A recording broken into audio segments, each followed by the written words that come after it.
There we go. Okay, testing, testing. All right, finally, the mic is back. Okay, how you guys doing? Welcome to the stream. Welcome, welcome. Hope you guys having a good day, or hoping that you guys have better days ahead. For me, just got out of work, and well, first, let me just say to you guys, I apologize for not being there yesterday because of severe weather. If you guys have been following my socials, you probably guessed that there were thunderstorms that just popped up, and those pop-up thunderstorms they tend to you know, they can be the reasons why I would that the storm would disrupt the stream. Because I mean, if there are thunderstorms and lightning, happens, just strikes probably a body of water or an electric grid, that's going to be troublesome, and that would interrupt the stream. So I wasn't going to take that risk. So folks, this is not personal. I mean, it's just that it's not because I'm tired or lazy, but because the fact that pop-up thunderstorms, they can cause trouble during the stream, so that's why I canceled the stream so abruptly. And just so you know, folks, today it's only just a weather stream because, I got a lot of things to do tonight.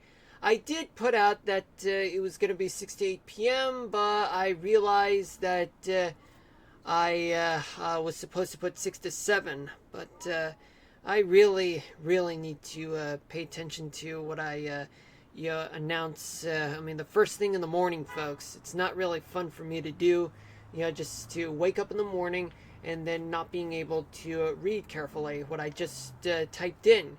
Because, I was trying to rush to work, and I got a lot of stuff to do. And yesterday I did manage to get 2 autographs from 2 guys named Matt Hill and Sam Vincent. The 2 guys voiced Ed and Double D. In which case, if you guys don't know Double D, it just means that it's Ed with 2 Ds. That's the reason why he's called Double D. So it was a mission success, but I am looking forward to meeting up with the third guy named Tony Sampson, the voice of Eddie. But he didn't show up because I think he's with his kids and had to take a break for about a month and the rest of the summer just to spend time with them. And then he'll be back doing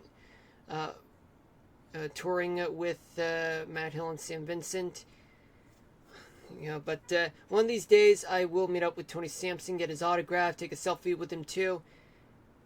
But it was fun, actually. It was fun, and I would definitely look forward to getting Tony's autograph and selfie with him. And I'll never forget this experience. And also the Comic-Con that I went to was fun, though the BO part,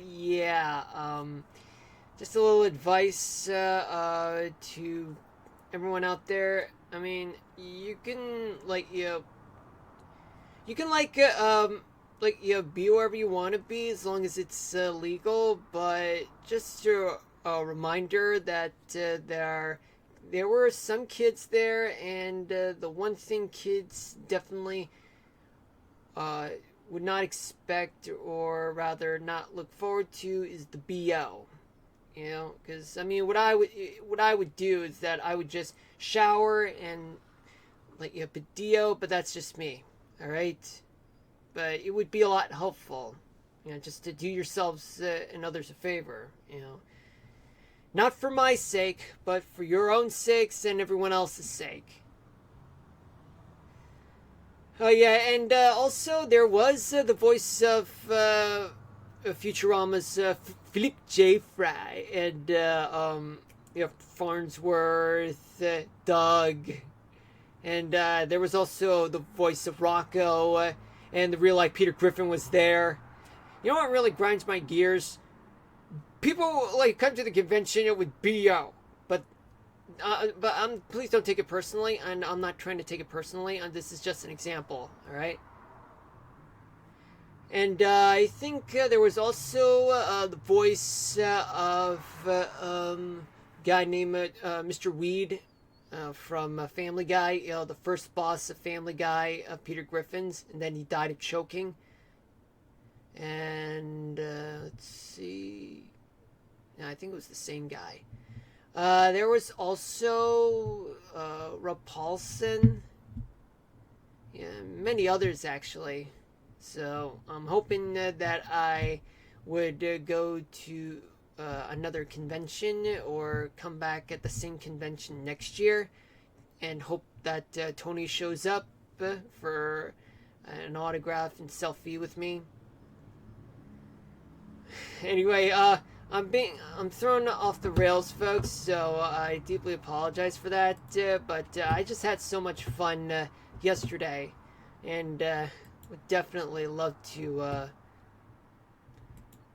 do this again either next year or at another convention in another part of the country. Well, whatever. I mean, I had fun. That's all that matters, and I pleased my 5-year-old self. So, yay. Well, on the cartoon side, but the weather side still got a long way to go, though. And speaking of weather, now let's get to it. Hey, where's the water? Okay. Hold on a minute, folks. I got to take a sip of water real quick.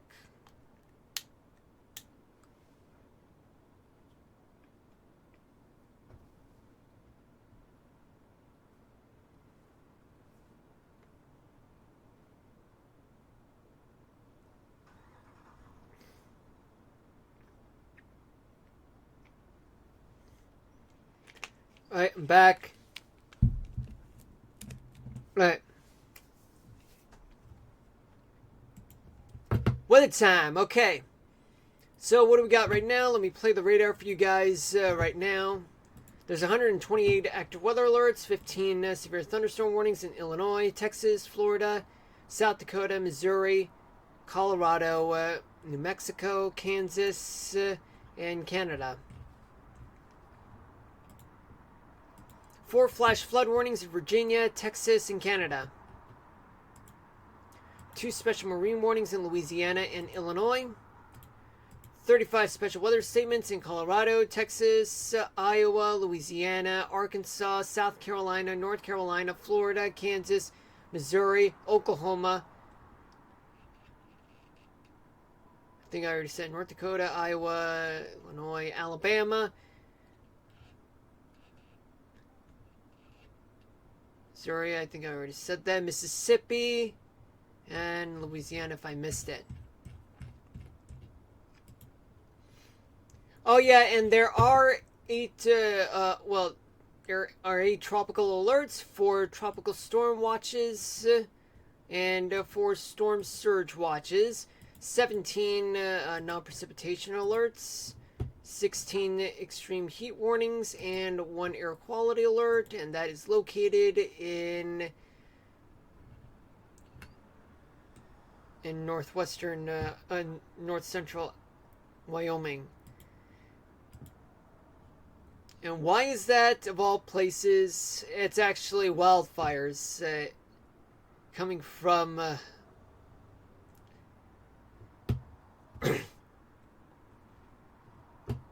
coming from the Bighorn Basin. It's actually wildfires, guys.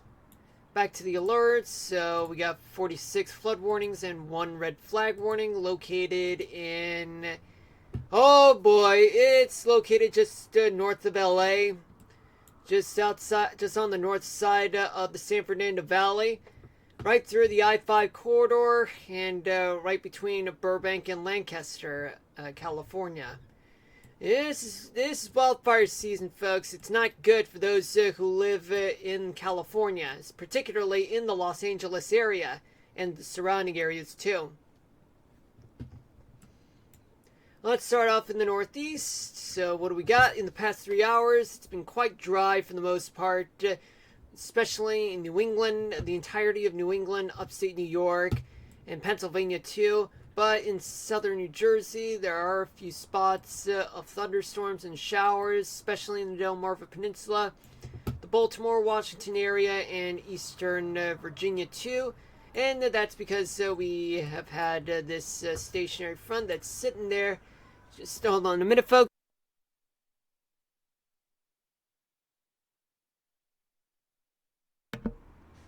That's because we have a stationary front that's been sitting since, well, starting from the Outer Banks of North Carolina, and then moving out to sea, ending up briefly as a warm front after leaving the Carolinas. Hold on a minute, folks. Never mind. Nah, it's loud enough.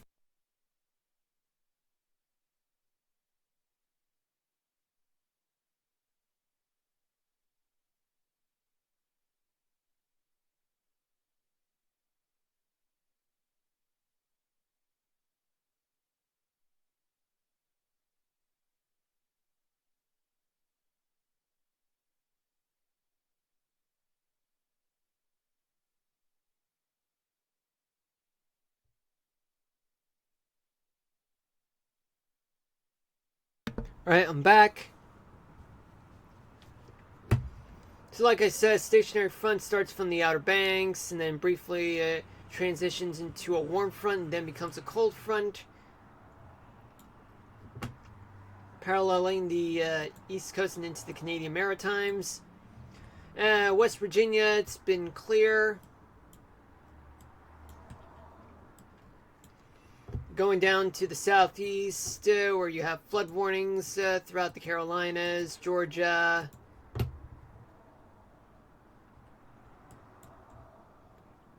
All of this, just a small cold front that's located in eastern North Carolina, then a stationary front sneaking through South Carolina from Columbia to Atlanta, and then sneaking through briefly into Alabama, Nashville, and Tennessee, Owensboro, Kentucky, and then transitions into a warm front as it crosses the Ohio River and goes through Indiana and Illinois, and we'll get to that momentarily.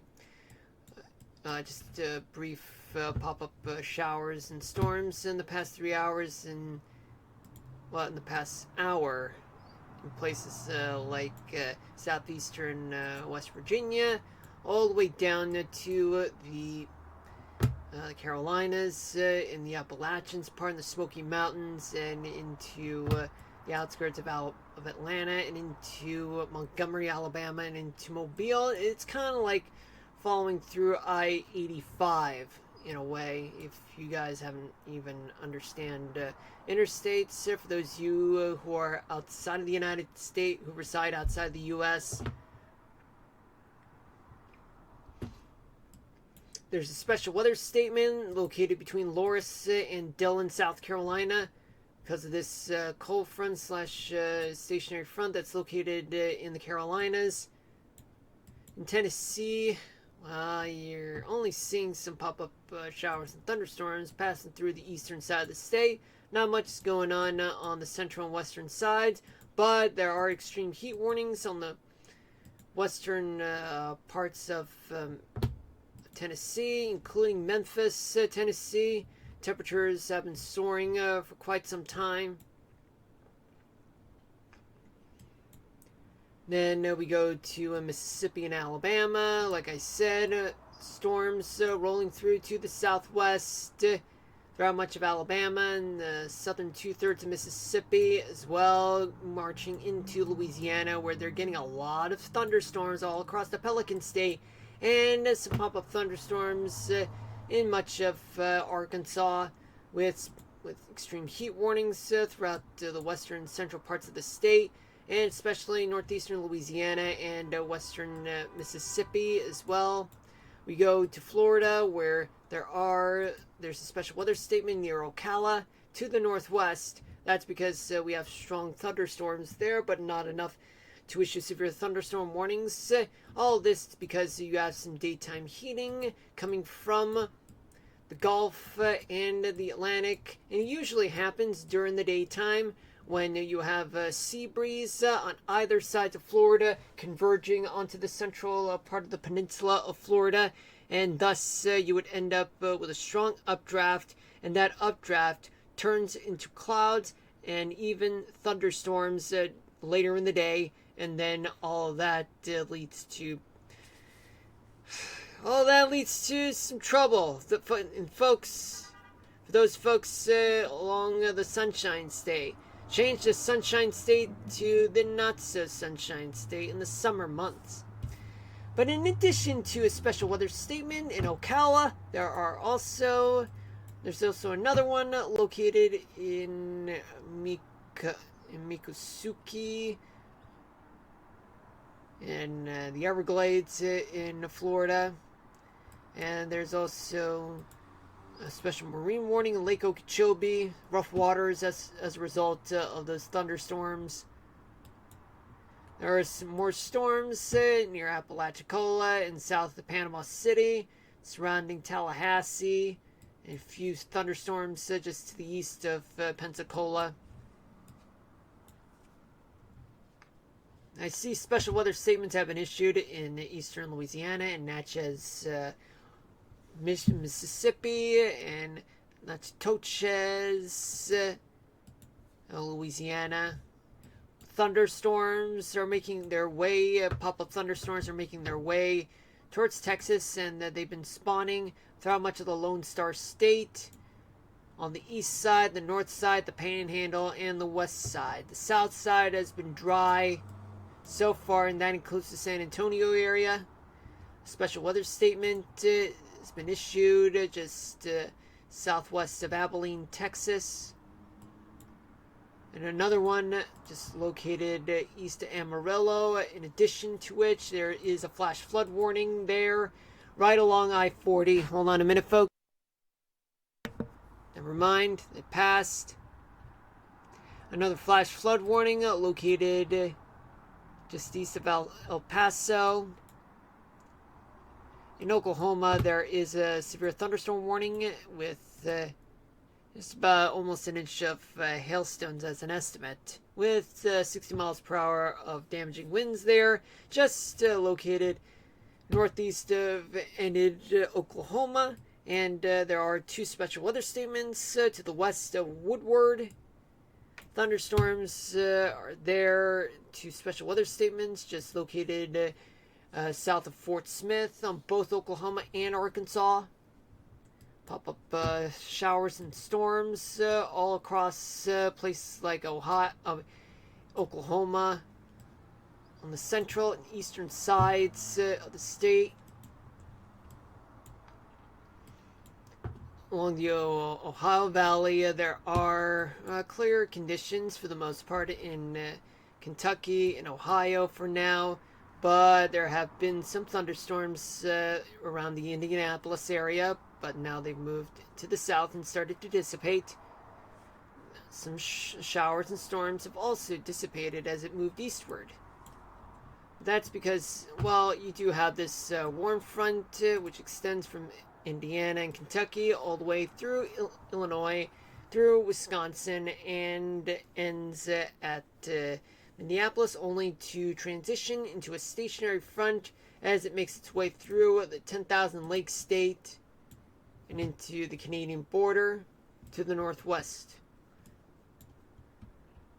In Chicago, right now on the northwestern part of the city, there is a severe thunderstorm warning that's been issued with a hail size estimate of less than 3/4 of an inch, and damaging winds is estimated to be 60 miles an hour, and the severe thunderstorm warning will expire in 11 minutes. There is a special marine warning just off of Chicago in Lake Michigan, and for the most part, it's all because of thunderstorms. They are approaching from the west, and folks in the downtown area of Chicago, brace yourselves. You guys are going to get drenched with all this rain that's going to happen.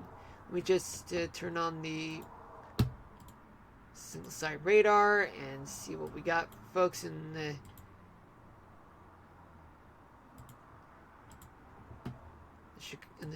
in the Windy City. All right, so right now you're seeing plenty of thunderstorms. They're popping up, and they're moving their way to the east-northeast. They're making their way into the metro area of Chicago, and I see there are bands from those thunderstorms, and those bands are actually downdrafts, microbursts, in which there are winds that are coming from thunderstorms. Let me show you, folks. So you got a thunderstorm right here, and you get winds that are pushing away from the storm quicker. That's because you have this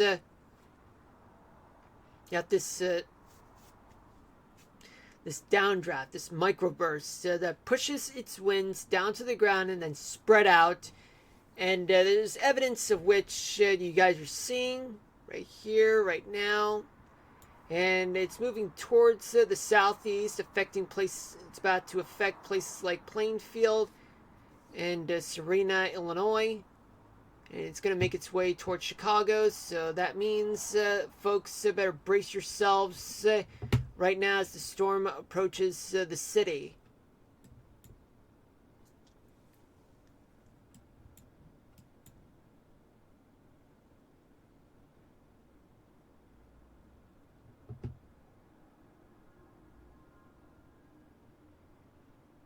Yep. Now let's go back to here, and we are going to elsewhere in Illinois, where there are special weather statements in northwestern Illinois. If you're leaving Chicago, if you're going to Davenport or near Dubuque, Iowa, you guys are definitely going to be in a world of hell once you get there, because even that... Oh, look, it looks like the severe thunderstorm warning has expired in Chicago. But still, you're still going to get drenched in rain by this warm front. Now we move on to the Great Lakes, where we're seeing some thunderstorms making their way towards lower peninsula of Michigan right now. But Detroit, you're still not out of the woods, even though you're far away, but it's best to be on the lookout for storms as they approach to the east in a matter of a few hours. The northern side of the lower peninsula of Michigan, well, right now they are hit with thunderstorms right now. On the upper peninsula, some showers and a few thunderstorms, mostly on the east side and central side of the upper peninsula. Wisconsin, just one flood warning that's located in the western part of the state. And we got plenty of storms that are located in both Madison, Janesville, Kenosha, and Milwaukee. But right now, Kenosha, they're getting a few clouds and showers to the south, but they're going to get storms from the system right here in a couple of minutes. Folks in Milwaukee right now, they're dealing with this hell right now. To the north, in places like Green Bay and Keshena, Wausau, just some clouds and showers passing by through Lambeau Field right now. And Keshena, many other places, they're getting some rain going. Eau Claire, nothing much going on, just a few passing clouds in the vicinity. And to the northwest, a few clouds and showers starting to dissipate in the Dakotas and Minnesota. On the southeast corner of the state, there are some thunderstorms there. Some flood warnings have been issued just southwest of Rochester, Minnesota. Still some flood warnings in place in southwestern Minnesota and northeastern South Dakota. There's still flood warnings, not flash flood warnings, folks. To the west in South Dakota, there are plenty of severe thunderstorm warnings near Rapid City. And just to the northeast there, plus a special weather statement that's clustered in that location to the northwestern part of the state. In North Dakota, there are thunderstorms there. And what you guys are seeing, folks, is that there are pop-up thunderstorms in the center part of the state. and as it moves towards the east, more pop-up thunderstorms have been on the. They've been popping up, with one popping up, and then afterwards, as it moves east, it pops another one, and then another, and another, and another, and then you end up with 2 special weather statements, or 3, just to the north of Jamestown, North Dakota. There's a cold front that's located in the northern part of the state, plus northeastern Montana. Then we go to the northern Rockies. We're seeing pop-up thunderstorms in the Bitterroot Mountains and the northern Rockies right now in those 3 states. And they're moving to the northeast, but they're only in the form of pop-up showers, maybe a few rumbles of thunder in places like Missoula, Butte, Bozeman, and especially Cody. And right now there are air quality alerts in association with wildfires that have been going on in parts of Wyoming, but it's not. But maybe maybe some rain will bring in some relief, but highly doubtful, because that I would definitely look into the whole wildfire situation in northern Wyoming. But other than that, it's quite clear in northeastern Montana and southern Idaho and southwestern Wyoming.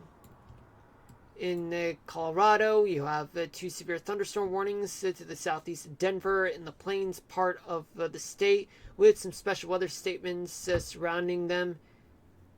Denver, just a few passing clouds, maybe a few showers approaching the city, plus Colorado Springs. Getting some thunderstorms right now. Denver in the past 3 hours, they did, but right now those storms are moving to the east-northeast with pop-up showers and a few storms in the Rocky Mountains.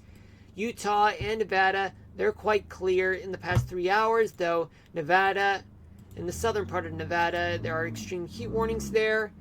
In New Mexico, plenty of thunderstorms to go around all across the land of enchantment right now. Some of them have been popping up. Others had just popped up a long time ago. Extreme heat warnings are in effect throughout southern Arizona and western Arizona too, along with the parts of the Grand Canyon as well. But Flagstaff and Prescott, not much. Though there are showers and thunderstorms just to the southeast of Tucson right now. Extreme heat warnings are in effect throughout the southeastern part of California, but there are red flag warnings just outside of the city of Los Angeles, to the north, just north of the valley of San Fernando Valley, that is, affecting places like Santa Clarita, Angeles National Park, just north of Simi Valley, Gorman, and especially many parts of the I-5 corridor, which connects from Los Angeles to Bakersfield. Now, throughout the rest of the state, well, not much is happening, especially up in the Pacific Northwest. Many clouds that were there, a few showers are leaving Washington State, Oregon. Not much has been happening in the past 3 hours. Now let's talk about temperatures. Talk about the current conditions right now.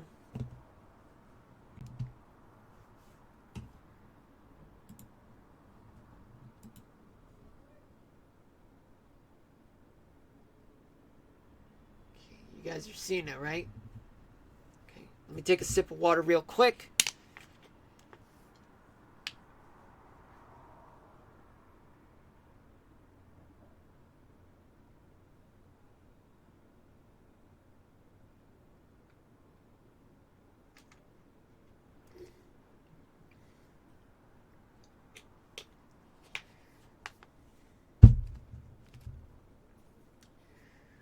Right.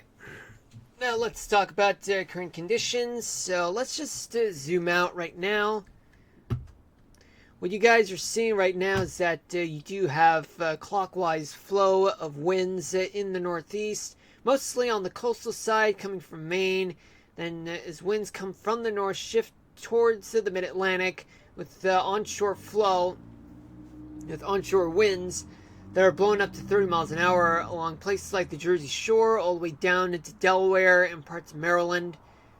Yet in the Chesapeake Bay Area, just winds of up to 25 miles per hour.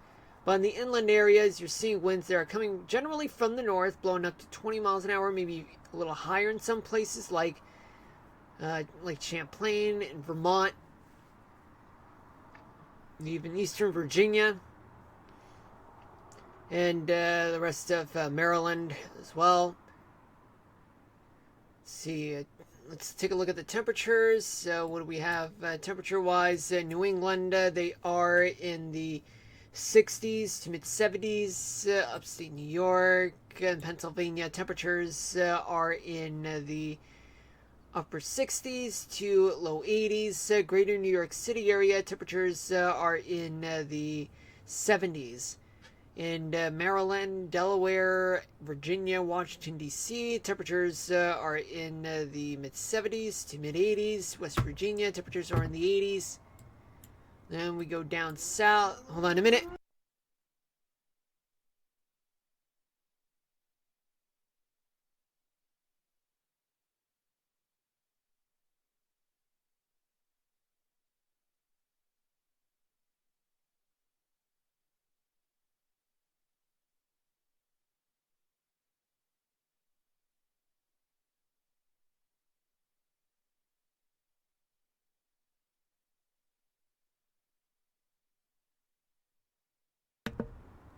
Alright, I'm back.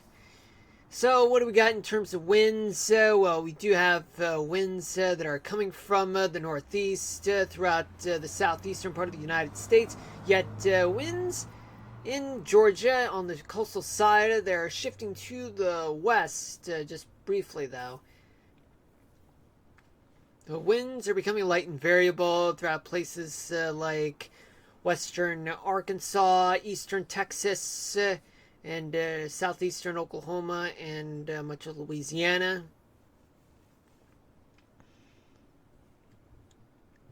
But we'll keep an eye on the tropics, folks, in just a moment. I mean, of course, you guys do see Aaron right there, Hurricane Aaron. We'll talk about that in a couple minutes, folks. But right now, let's talk about what's going on in the U.S. Florida, you guys are seeing converging winds, but strong winds are coming from the Atlantic, not only because of what's coming from the north, but also coming from Aaron. You know, the storm. It's very powerful. It's large. Went through an eye replacement cycle after it made its way to becoming a Category 5 hurricane, but after that, an eye replacement cycle, which does temporarily suppress the hurricane's strength and then would eventually regrow. But, however, that may not last long because, well, like I said, we're going to talk about that in just a moment. Right now, let's talk about temperatures. So, what do we got for temperatures? Temperatures in the Carolinas, in Georgia, they are in the 80s to low 90s. Tennessee, upper 80s to mid 90s. Alabama, Mississippi, temperatures are in the upper 80s to mid 90s. Arkansas, Louisiana, temperatures are in the upper 80s to low hundreds. Down to Florida, temperatures are in the 80s to low 90s. Then in Texas and Oklahoma, you have winds that are moving to the north. Hold on a minute, folks.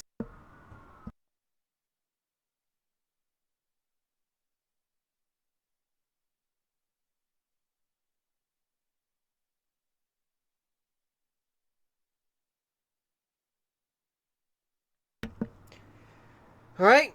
In western and southern Texas, you're seeing winds that are coming from the Gulf as it shifts from the southeast to the north, with winds topping about 25 miles an hour in both Oklahoma and Texas. Temperatures in Oklahoma, they are in the 90s. In western Texas, temperatures range from the upper 80s to low hundreds. Southern Texas, upper 80s to mid hundreds. Eastern and Northeast Texas, temperatures are in the 90s. Let's go to the Midwest. So what do we have for the Midwest? So in the Ohio Valley, you have winds that are coming from the northeast, moving at 20 miles an hour. In the Great Lakes region, you have winds that are moving to the northwest, moving up to 20 miles an hour, maybe a little higher in some places, particularly over the Great Lakes, winds moving past 30 miles an hour. But there is an area of surface low located in Minnesota and Wisconsin on the south sides, but it's mostly concentrated in southwestern Wisconsin.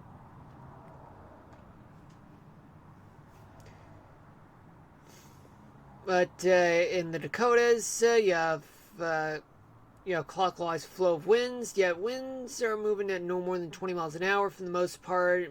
Minnesota on the north side, they're moving to the north at up to 10 miles an hour. South side, moving to the south, but shifting to the west, to the east, I mean. And you have winds in Kansas shifting to the northeast, blowing up to 25 to 30 miles an hour in much of the state. Nebraska, you have winds coming, just just moving in a clockwise flow, but moving from the north, then shifting to the west, and then back to the north. Just up to 20 miles an hour, especially in Missouri and Illinois. Some of those places, just winds are kicking up to 20 miles an hour. Now let's check the Ohio Valley, where temperatures in Kentucky, they are in the 80s to low 90s. Ohio, low 70s to mid 80s. Indiana, 80s. Illinois, 80s to mid 90s. Great Lakes region, you're seeing temperatures that are in the 70s to low 80s. Upper Peninsula, 60s. Wisconsin, mid 60s to mid 70s. Then we go to the Dakotas and Minnesota. Temperatures are in the upper 60s to low 80s. The entirety of the Dakotas, temperatures are in the upper 70s to upper 80s there. Then we move to the rest of the Missouri River Valley of Iowa, Missouri, and Kansas. Temperatures there are in the 80s. Missouri, they're in the upper 80s to mid 90s. Kansas, temperatures are also in the upper 80s to mid 90s. And same story, well, not really. Temperatures are in the 80s to low 90s in Nebraska. Now let's move on to see what's going on throughout the entirety of the West overall. Well, for the most part, folks, much of the West, particularly in places like the Great Basin and the Northern Rockies, are blowing to the northeast for the most part, folks. Yet, some places, winds are past 20 miles an hour, locally, just up to 30 miles an hour. In the Pacific Northwest, winds are blowing onshore, blowing at no more than 20 miles an hour, but crossing the Cascades, they're shifting to the northeast. In California, winds are blowing onshore, but some of the coastal areas, they're blowing up to 30 miles an hour, though. And yet, in much of California, the winds are blowing to the northeast and the desert southwest. You have somewhat light and variable winds in some parts of New Mexico and Arizona. Arizona, winds are coming from the Gulf of California, shifting to the east, but becoming light, though. In eastern New Mexico, winds are coming from the south, just moving up to 20 miles an hour. In some places, a little higher, though. Now let's talk about temperatures throughout the Northern Rockies. So what do we have? Temperatures in the upper 70s to low 90s throughout Montana. Idaho on the north side, temperatures are in the 70s to mid 80s. Southern part of the state, upper 80s to mid 90s. Wyoming, temperatures are in the 80s. Let's see what we got for Colorado. Temperatures there are in the 80s to mid 90s. Utah temperatures are in the 80s to mid 90s as well. Nevada temperatures throughout much of the state, they are in the 80s, but in the southern part of the state, they're in the 90s to low hundreds. Then we go to Arizona and New Mexico. Temperatures there, they are in the upper 80s to mid 90s. Arizona temperatures are range from 77 in Alpine to 95 in Kingman on the north side. On the south side, triple digit temperatures. Then we go to California. All right, so in California, hold on a minute, folks.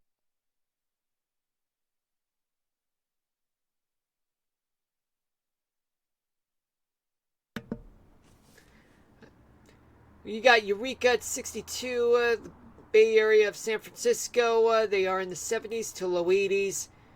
LA is at 88, San Diego 73, 104 in Indio. Temperatures throughout the Central Valley of California. On the north side, they are in the 80s. South side, and that includes Fresno and Bakersfield, they're in the 90s. Then we go to the Pacific Northwest. Temperatures in Oregon, they are in the mid 70s to mid 80s. Washington State, temperatures are in the mid 60s to mid 80s. Now let's talk about gusts. Where are the gusts? So there are plenty of gusts just up to 40 miles an hour throughout parts of the Jersey Shore, down towards the Delmarva Peninsula, and just up to 30 miles an hour in the Chesapeake Bay area down to Richmond, and just a few places throughout the central part of the Carolinas. Some gusts that stretch from Texas all the way to Michigan, with just up to 30 to 40 miles per hour in gusts. But however, this is just an estimate. This is not actually a real time. Just consult with your local officials about the actual wind speed, wind gusts, direction, and as well as rainfall precipitation, which we're going to get to in just a second. Some gusts of up to 40 miles an hour just to the northeast of Denver as an estimate, and a few places and throughout much of the interior west. Some places up to 40 miles an hour, maybe a little higher in a few places though.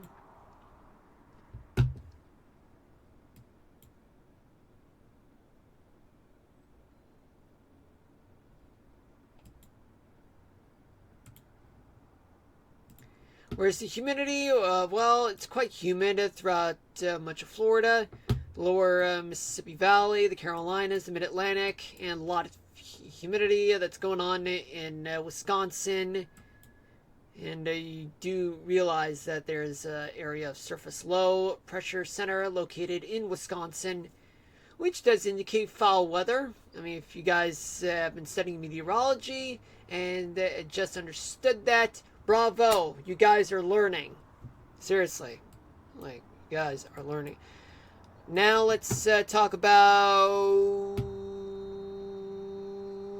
rainfall accumulations. So what do we got? So just about up to an inch of rain in the Mid-Atlantic, in the Delmarva Peninsula, and some spots that have just right around half an inch to almost an inch of rain in throughout the Gulf Coast, parts of Texas, the central Great Plains, and some places an estimate of up to 4 inches locally. Heavy amounts though throughout Lake Michigan, particularly like right around Chicago, Milwaukee, Green Bay, Traverse City, Grand Rapids, Escanaba. Getting a lot of rain, folks, especially Elroy, Wisconsin, and a few places in New Mexico, just up to 3/4 of an inch to an inch or two in terms of rainfall. But like I said, consult with your local officials to just see what are the actual amounts, because in real time they don't really give you the exact measurements. Some give you like 2 inches when I say 1 inch, or half an inch when I say 1 inch, and and so on and so forth. Now let's check the upper level winds. So of course there's a tiny bit of tropical update. Is an element of the tropical update, which we're getting into sort of right now, because this is the part where we do the 3-day forecast for upper level winds plus the tropical update. So let's get going. So this is right now. Let's assume this is right now. What do we have? We do have a large ridge that's located over the Rockies, and a tiny trough located over the upper Mississippi, and a small ridge located over Lake Erie. And from what it looks like, it does look like a bit of a ridge that's located in Central California. But right now, what we have here is that we do have plenty of storms that have been happening in the northern Rockies, and as well as the Great Lakes region, and some pop-up storms throughout the south, and even some places in the front range of the Rockies. They're getting storms right now. But right now, you guys are seeing Aaron right now. Now, Aaron will talk about the projection path after this, after we compare the GFS model and the European model. Now let's focus our attention to, let's see what's going on during the next day, which is 24 hours from now, which is Tuesday night. Now, of course, the storm will be moving north. This is a 500 millibar map, folks, that you guys are seeing. There's an upper level high located over the Rockies, which does indicate a ridge, a big ridge that is being set up in places like the northern Rockies, the Dakotas. There is a big trough just sitting over Alaska somewhere, and there's also a trough located over Lake Huron, just a tiny flat one though, and there is a flat ridge located over and off of the Mid-Atlantic.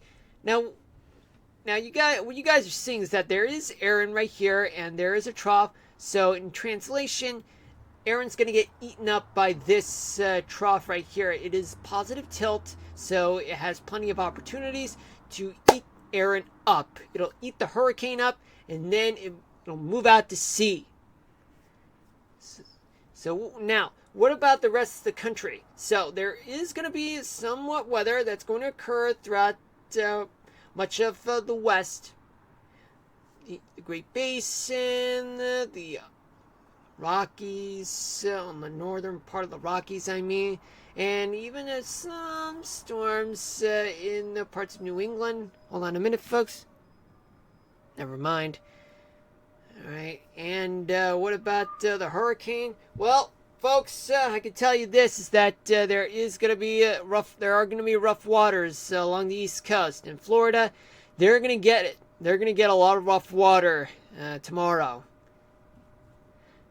Alright. Now, hold on a minute.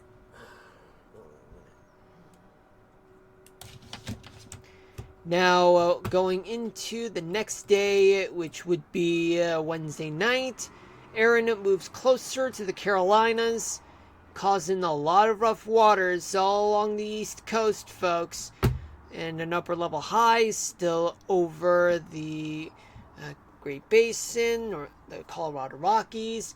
There's there's ridging that's positive tilt form, which means that it's going to basically cause a trough right here over New England, and there is a trough located just north of Washington State, which means in translation there's going to be plenty of wet weather to go around throughout the northern Rockies, parts of the Dakotas, and as well as somewhat weather in parts of New England. And it's going to get eaten up. The storm's going to get eaten up by this trough, so it'll move out.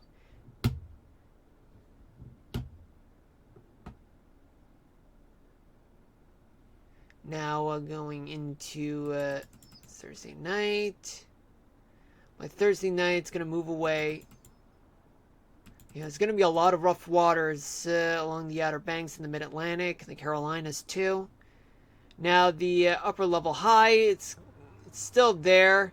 It's very stubborn as hell, folks, over there. Yet there's still going to be a ridge, but it's going to be located over the mid to upper Mississippi Valley. And upper level low will occur throughout north of the Dakotas and north of Montana. And there's still going to be a trough just over there ready to eat up the storm. And it's going to move away. That's right now, this is the GFS model. But right now, we can say is that there's going to be some storms in the northern plains and the upper Mississippi Valley and parts of the Great Lakes region. And let's not forget about some more storms throughout the rest of the Rockies, parts of the Great Basin too. And I see some ridge that's going to occur throughout over Oregon. And from what it looks like, there could be some wet weather, more wet weather in Florida. And now let's go ahead and take a look at what's going on in the tropics, in the tropical Atlantic. So what do we have? Okay, so we got Aaron right there. And so we're gonna run the whole model day by day. So Aaron right now, okay, so right behind Aaron there are a train of tropical systems located near Africa. Just if you guys can see it, just a little bit of bend, it just indicates that there is a chance of formation that's going to occur. But right now they're just dealing with some strong upper level winds and some dry air that's basically made of Saharan dust. Now let's move on to 24 hours from now. Aaron makes its way towards the east coast using the GFS model, and you see some formation just located over the Cabo Verde Islands, and still a bump right there, which could indicate formation of hurricanes. Now let's move on to see what's happening for Wednesday night. That system starts getting closer to the Outer Banks. And we still see that system that has a chance to become a tropical storm within the next 2 days. That's just before I check the National Hurricane Center, folks. And still a tiny bit bending right there. And from what it looks like, maybe some formation over the Gulf Coast. There is an upper level high that's right there, but it's kind of weak, folks. There are two sets of which. But yet this trough is going to eat this storm up, head out to sea. Hold on a minute, folks. Never mind. Okay, so the storm, Aaron, it's going to move away, and there's still a big block of the tropical Atlantic high. And what happened to the storm? Let's go back, folks. Okay, now pay attention to the one that's coming out of Cabo Verde. Looks rather disorganized, yet there is a chance right here there could be some formation going on. And let's see that, yeah, this is for Thursday night. Now let's go into Friday night. Aaron will be auf Wiedersehen, bye-bye, and it'll get eaten up by the trough, so it'll be part of the upper latitudes. Then you're seeing some bump right there, but very doubtful that it could form given that the upper level winds are very strong. Maybe something could form right off the coast of Florida starting on Friday night. And then we move on, transition to Saturday night. So nothing much is happening. I mean, right now, it's just nothing but barometric swamp, just located just east of the Windward Islands. Something could form just coming out of Africa on Saturday night. Maybe a little bit of a tropical system, maybe a tropical storm located in the Dominican Republic. And what about going into Sunday night? Sunday night, well, there could be something forming located in the Bahamas, but it's not really something to be impressed by as someone. Well, actually, it's not really an impressive looking type of scenario. But coming out of Africa, there could be something, or rather two somethings, but this one has more potential than the other one. But we'll see about that. Let me finish running the model. By Monday night, a formation could happen over the Bahamas. Yet there's going to be a trough right there, but it could form, but it may end up getting scooped up by this trough, which means that chance of this becoming a hurricane may be highly doubtful. I mean, it could, but then upper level winds would start shredding the system and get scooped up by the trough and be out of here. But yet the one right between Africa and the Windward Islands has a little bit of potential, but not much going on though. Not much. What about next Tuesday night? Well, folks, my suspicions were wrong, so they're, well, not really, but still, a hurricane could form just off the coast of Florida and off the Bahamas, but it could still get scooped up, right? Now, right behind it, there is an area of formation and interest, and even right there, like located in the middle of the Atlantic. I mean, even that wouldn't make much of a difference because it'll be nothing much of a fish storm. Next Wednesday night, yeah, it'll get stronger because of the Gulf Stream, but still, it'll get scooped up. But yet, it could make landfall in the Carolinas. But the system that's coming out of Africa, approaching the Windward Islands, not much to be impressed by. Strong winds aloft. Yeah, that could, that's going to suppress any development. Next Thursday night, oh boy, look at this. This hurricane that would just form from the Bahamas, it's going to hit the Outer Banks of North Carolina for next Thursday night. Oh boy, shoot. And there's going to be another upper level low located just near the Bahamas. One might come out of Africa, but between that, it's just very strong winds aloft. Then by next Friday night, oh boy, look at this. Oh, it's going to hit the New York City area, folks. Hold on. Let me turn back the clock. So it turns out the trough will eat it up, but it won't be enough to stop the system from making landfall. I mean, for what it looks like, the shape of the trough looks like it's actually negatively tilted. First, it's a positive tilt, but however, this looks like as though that it's gonna get, it's gonna outsmart this positive tilt-looking trough. So it's gonna get eaten up, but it'll miss its mark by that other trough. And we'll catch another one. Yep. So, what about the one in the Bahamas? Not much to talk about, folks. And coming out of Africa, not much. Now, what about next Wednesday night? Next Saturday night? Well, folks, it's just going to be a big rainmaker in New England. But coming out of Africa, not much. Well, that's that. But now let's talk about the one with the European models. So let's take a look. Okay, so you got Erin located in the Bahamas, right? Now we move the clock forward to 24 hours. And the system's actually going to make its way to the north. We got a few systems coming out of Africa. Maybe have some potential, but strong winds aloft could suppress any chance of development. Another 24 hours from then. Yeah, it'll move up north by Wednesday night. System, there could be a chance of tropical storm formation. Just two systems coming out of Africa, moving toward the Windward Islands.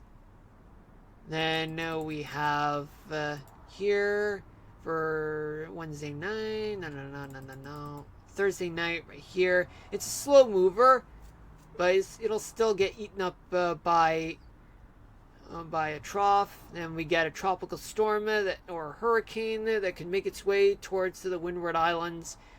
But the system right behind it just lacks any chance of development whatsoever. And we move on to Friday night. By Friday night, Aaron will be out of here, but then you have a tropical storm or organized system that's going to make its way through the Caribbean into Puerto Rico, the Virgin Islands. And yet, still a trainload of systems coming out of Africa, but this one right between, it has very little to no chance. This one may.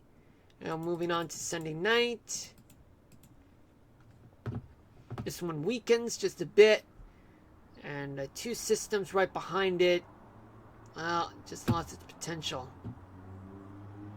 Then we move on to Sunday night. Well, it looks very disorganized, folks. It doesn't look like it has a chance. I mean, yet it is going to get picked up. Then by Monday night, the trough shows up. Yeah, it's just, this system has no chance of development. There could be a chance in the Western Gulf, in Texas and northeastern Mexico. What about, and yet there's still a trainload of systems. They're making their way around the Windward Islands. A strong upper level high that's dominating the subtropical Atlantic. Then you pretty much have stagnant, barometric swamps all throughout the northern Caribbean. Winds become very strong. Not much in terms of development. But there could be something forming by next Wednesday night. And yet the trough will pick it up. There could be something coming out of coming out of Africa, and could be one located in the Caribbean. By next Thursday night, not much going on. All that talk is just gone. All that talk for a chance of development into a hurricane or a tropical storm, gone. And you see tropical waves, not much going on for next Thursday night, but next Friday night, not much going on. Few trainload of systems with very little to no potential whatsoever. And then throughout the Labor Day weekend, not much going on. Alright, now let's go to the National Hurricane Center. So this one does look like as though it has chance of formation, as I said earlier. And for the next 2 days, it has 10% chance of development within 2 days, but about within 7 days, 60%. So has a higher chance of development just after 2 days from today. Aaron, right now, Aaron is currently still a major hurricane. Its winds, maximum sustained winds at 140 miles an hour. That's as of 5 p.m. Eastern Daylight Time, the advisory. And right now, it's going to become a threat in terms of being on the water. I mean, it's not going to make a direct impact, but it'll cause a lot of trouble for folks out in the water. And right now, as you can see, it'll maintain its major hurricane status up until Thursday morning. But then after that, it downgrades to just a hurricane, about no more than a Category 2. And then it'll get kicked out of the East Coast. And I'll be to say bye-bye, Aaron. But right now, it's moving to the northwest at 10 miles an hour. Its current position is at 24 degrees north and 71.3 degrees west. Now, with a little bit more detail, folks, let me just go back to here. Hold on a minute.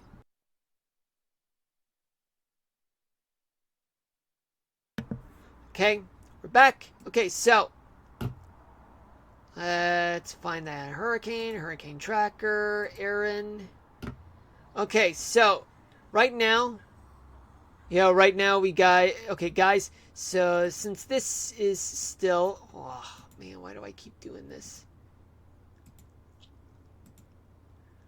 This is right now, folks. So right now it's still 140 miles an hour. It maintains Category 4 status.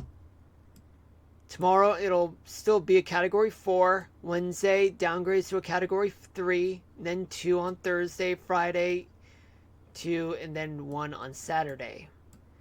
The projected path looks like as though that if it's on the left side of the cone, the effects would be very detrimental in terms of getting out into the open water. On the right side, the impacts will be less. But either way, the impacts of Aaron will be felt along the east coast, and things will not get any better, even when conditions are pretty much fine. Like if you're at the beach on a nice day, even that will not guarantee you any chance that being on the water will be any safe. It won't be. Because there are going to be rip currents, there are going to be coastal erosions, some swells, and coastal flooding, if there's any. But right now, it's all up in the air. Now let's check. Nah, never mind. Okay, so Aaron's all we got for right now. Okay, so now what do? We've done our tropical update. Now let's transition to Radar Omega to talk about the rest of the 3-day forecast. But first things first, I just need to take care of something like this. Just have to remove anybody who would spam, because it's never good to spam.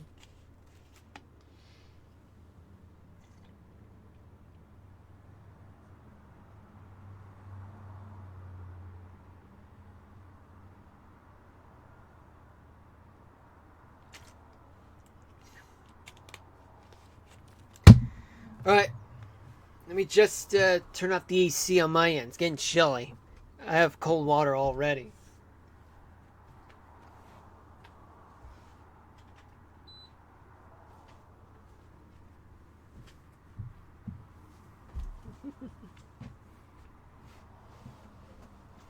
Alright, now let's talk about the 3-day forecast. So, what do we got? No, not here. Let's use the models. Whew. Okay, so let's use the temperatures. So for tomorrow morning, where the warm lows will be all over Florida, the lower Mississippi Valley, especially on the middle part of the Mississippi, parts of the desert Southwest. Chilly lows will be throughout the Rockies, parts of the Cascades, Sierra Nevadas, parts of the Great Basin, and even northern Maine. Okay, so now what about tomorrow night? Tomorrow night, it'll get very hot throughout the south. And especially the northern plains, the Dakotas, and anywhere on the front range of the Rockies. Parts of the Great Basin will get super hot, and the desert Southwest, much of California, leeward side of the Cascades too, Idaho. It'll get chilly, and parts of New England and parts of the Great Lakes region.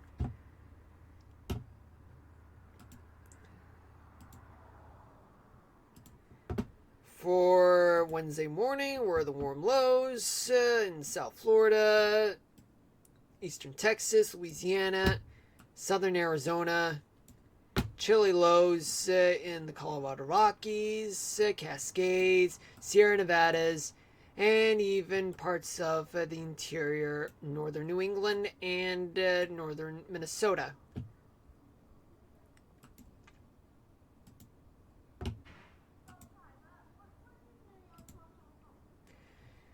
Now, where are the hot temperatures on Wednesday by Wednesday evening? Well, there's going to be a lot throughout much of the South. That includes Florida and the Great Plains, the parts of the much of the Great Basin, parts of the Rockies, Desert Southwest, California, leeward side of the Cascades. What about Thursday morning? Warm lows throughout the southeast, the northern plains, parts of the desert southwest, chilly lows in the northern Rockies, Colorado Rockies, Cascades, parts of the Sierra Nevadas, and northern New England and northern Great Lakes region, northern half of the Great Lakes. Finally, temperatures, hot temperatures will be all across the south, plus the Great Plains region, desert south, well, much of the southwest in general, plus southern Idaho and parts of the Pacific Northwest. Chilly temperatures throughout much of the Northeast, but not too chilly though. Some parts will be chilly by Thursday night. Let's check the humidity. So where's the humidity, folks? There will be lots of humidity throughout the South, plus the Great Plains, the Ohio Valley, Great Lakes region, the Mid-Atlantic, and parts of the Desert Southwest, and parts of the Coastal Pacific Northwest.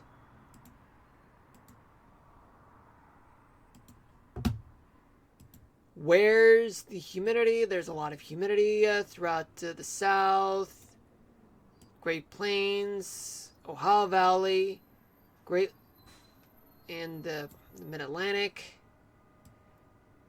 A little bit in parts of the New Mexico and a few places in the Pacific Northwest. It's starting to dry up in parts of New England. But the humidity will go slightly up in the Northeast, so you know, unlike tomorrow morning. What about Wednesday morning? It's going to get humid in the South, the Great Plains, Great Lakes, Ohio Valley, Mid-Atlantic, parts of the Northeast, parts of the Desert Southwest.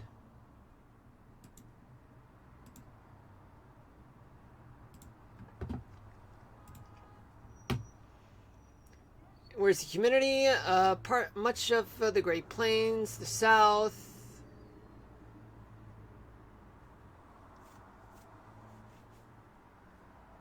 the Eastern Seaboard, just south of Boston, the Great Lakes region, Ohio Valley, parts of the Desert Southwest.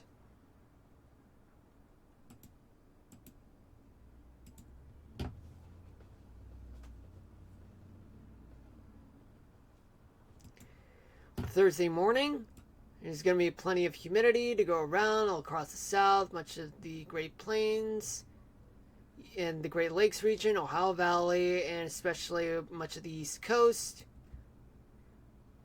and as well as parts of the Desert Southwest. But just so you know, folks, the humidity will start going down throughout the Great Lakes region, and as well as northern New England. And finally, where's the humidity? Well, humidity will start to go down in the western half of the Great Plains region and western Texas. Hold on a minute. Never mind. But elsewhere in the Great Plains and the South, it's going to get humid. The Mid-Atlantic, the Ohio Valley, and the Great Lakes region will be somewhat humid, plus coastal part of southern New England and Long Island. And growing humidity in the coastal part of the parts of the West Coast. Well, just so you know, humidity can be increased whenever tropical systems show up along the East Coast, but most notably in the Northeast. Hold on a minute, folks.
All right, I'm back, folks. So sorry it took so long, but it's just that background noise is so annoying. Okay, now let's talk about CAPE. CAPE is actually convective available potential energy. In other words, it's updraft. The stronger the updraft, that could eventually lead to severe weather.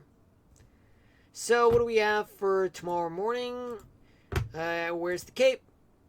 Well, folks, there is a lot of CAPE surrounding the hurricane, as you can see, but of course, other than that, there are strong updrafts along the Gulf Coast, plus the Missouri River Valley, as you can see.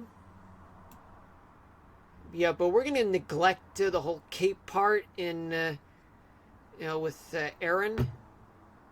But other than that, some Cape throughout the rest of the South and the rest of the Great Plains, too. Oh, yeah, let's not forget about the Southeast and New Mexico. Okay,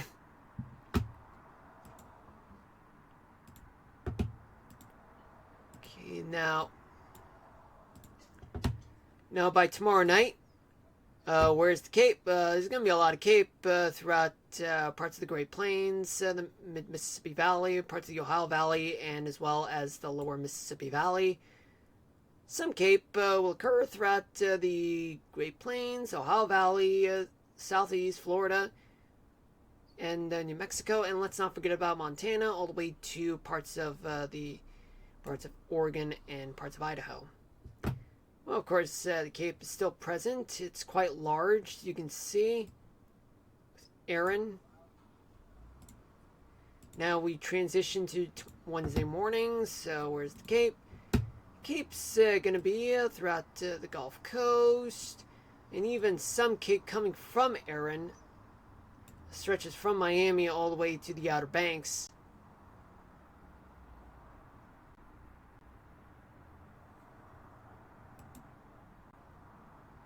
By the way, folks, let's zoom in real quick just to give an idea of what's going on. Okay, storm surge warnings are in effect throughout the Outer Banks of North Carolina, as you can see.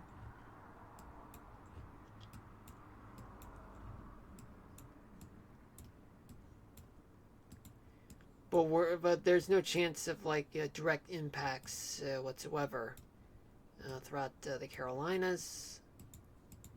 Now, what about for Wednesday night? There's a lot of Cape in Louisiana and parts of Miami. Probably in association with Erin, but on the back side of the system, of the storm, I mean. And a lot of Cape in the northern plains. Some Cape will occur throughout the mid-Atlantic, the southeast, rest of Florida, and the rest of the south, and the rest of the Mississippi Valley, and parts of the desert southwest. Now, what about Thursday morning? By Thursday morning, there's going to be a lot of Cape throughout the Gulf Coast, and as well as the northern plains like the Dakotas, even just. But the Cape is mostly just offshore, folks, by Erin, and some Cape will occur throughout southern Texas.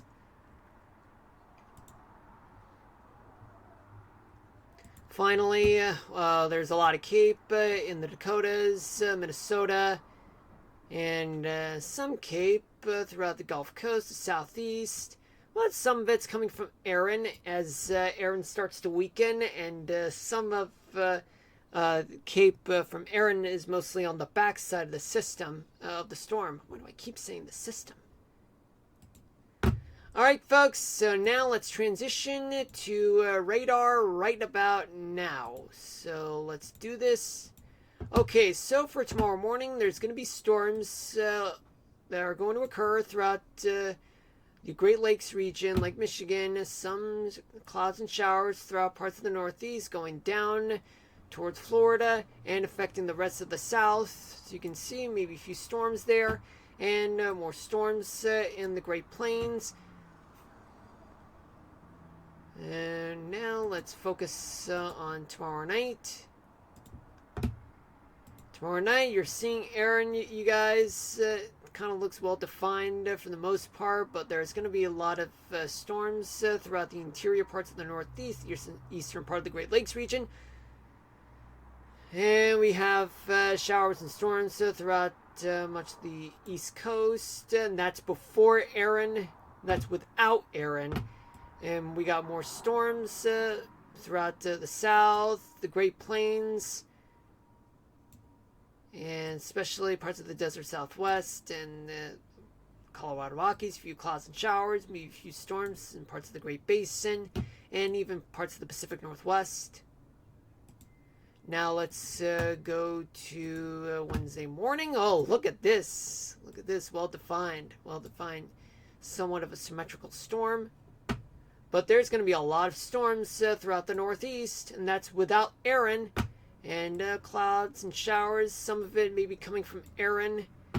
But other than that, more storms on its own without Erin in the Gulf. And more storms in the southern plains in Texas and North Dakota. A few clouds and showers throughout parts of the Great Basin. Stray clouds and showers throughout parts of the West Coast.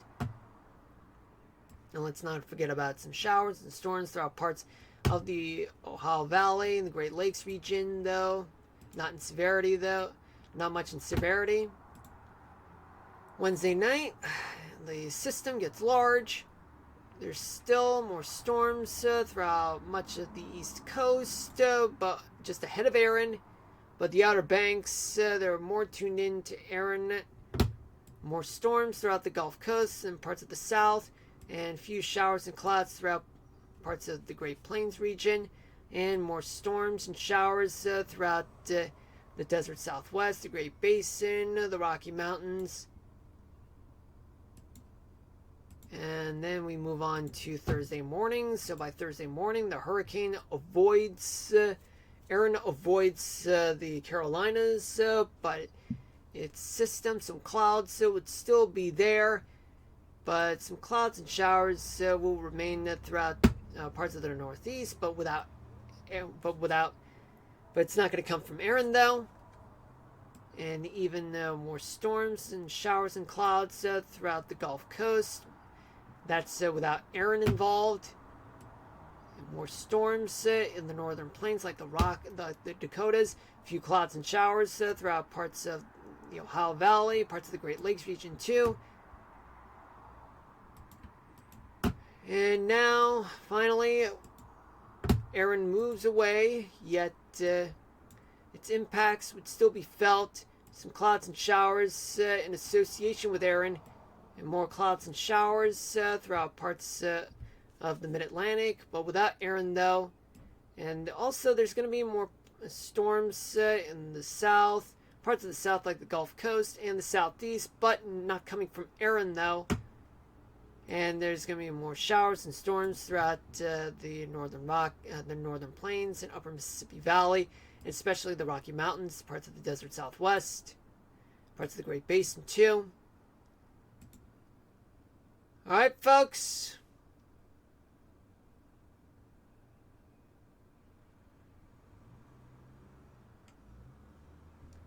We reached the end of the stream.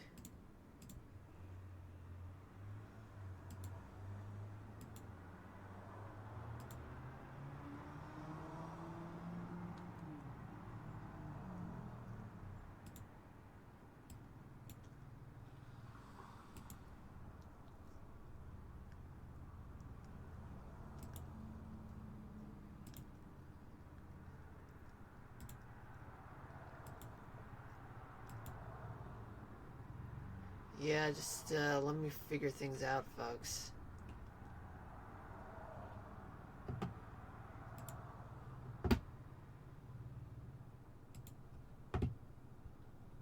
Yeah, of course we are going to do the weather topic of the day, but right now I just want to transition here, folks. Oops, didn't mean to do that. Okay, and we're going to talk about waves. So before we go,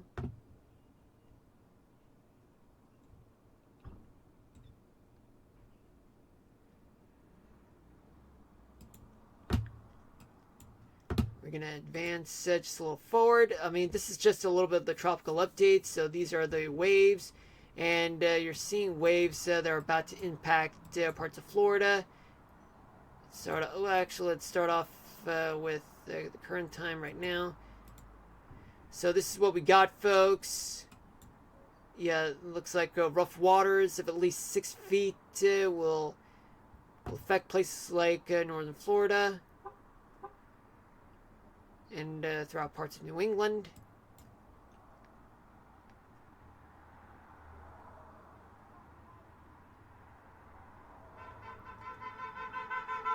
Oh, man.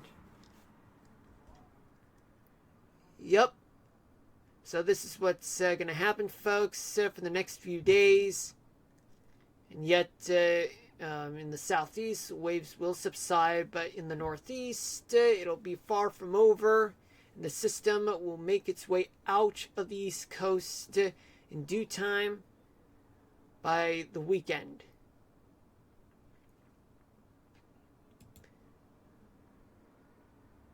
Yeah, it's that part is just yeah,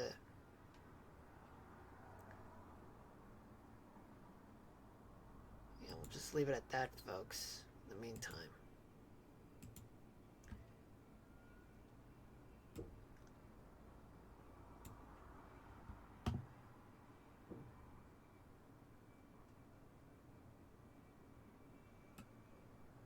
Yeah, I'm just positioning myself, folks, just so you know.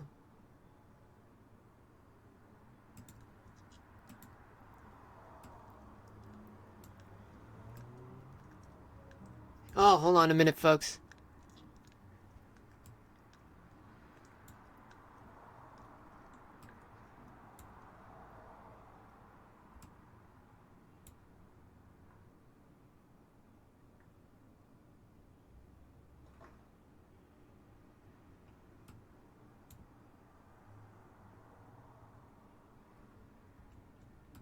Yeah, I think we'll just leave it at that, folks. Oh yeah, hold on a minute.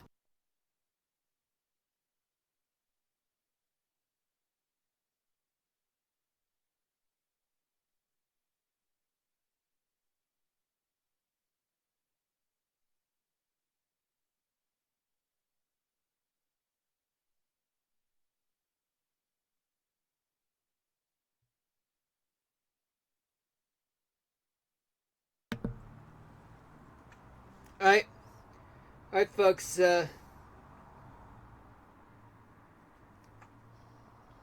let's do the weather topic of the day. Okay, so what's the weather topic of the day, folks? Okay, the weather topic of the day is what are the indirect impacts a hurricane would make if it misses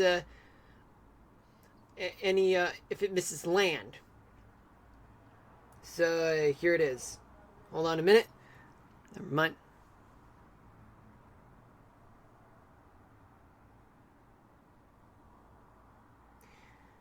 The indirect impacts that. Hold on a minute, folks.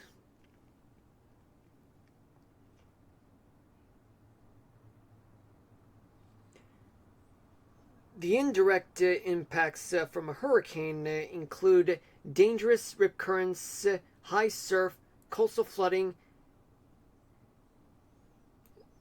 Oh boy. Yeah, it turns out. Hold on a minute, folks.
The impacts a hurricane would cause if a hurricane were to miss would it would include.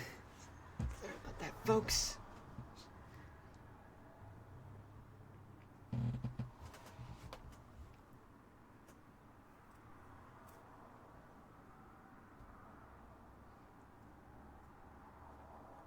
Yeah, I know I said this a couple times, but I'm just gonna like keep on saying it. But it's part of the weather topic of the day.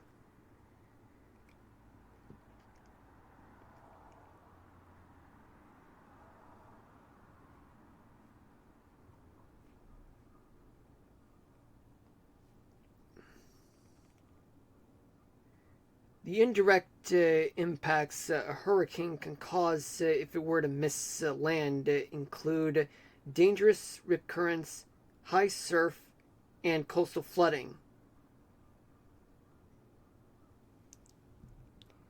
All right, folks. Now, actually, I think it'll be a lot better like without any music behind the background. Hold on a minute.